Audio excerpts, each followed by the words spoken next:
ټول بزو خیر سره ټول بزو ان شاء الله. بسم الله الرحمن الرحیم.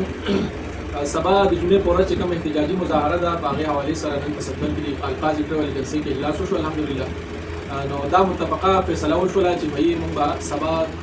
دغه احتجاجي مظاهرې له وځو، خو بلا تفریق د پارټۍ، یعنی د هر پارټۍ کس به په دې کې وځي دغه احتجاجي مظاهرې له، ځکه چې دا د یو فرد دوه څیز نه دی، دا ټول قوم او د عوامو منګایي ده. نو د دې عوامو خلاف چې دا څیز روان دی، او که موږ غلي پاتې شو او موږ یو ویل چې یاره بس دا جماعت اسلامي والا به کوي، دا جمعیت والا کوي، دا چې نن به نوم لیگ یا پیپل پارټۍ والا یو تم پرېښودو، نو دا به بالکل چې دی هغه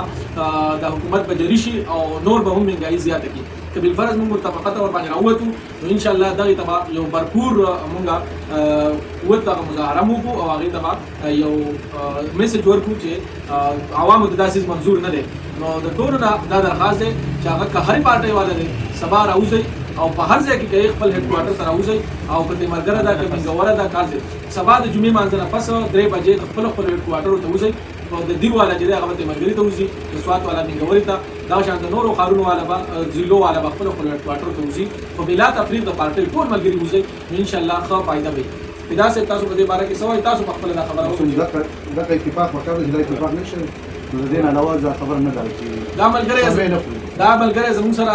د نیشنل پارټۍ ناست دی، خو دا به انشاءالله هم زموږ سره ځي. دغه شان ټول ملګري که هغه د نیشنل پارټۍ والا دی، پیپل والا دی، که د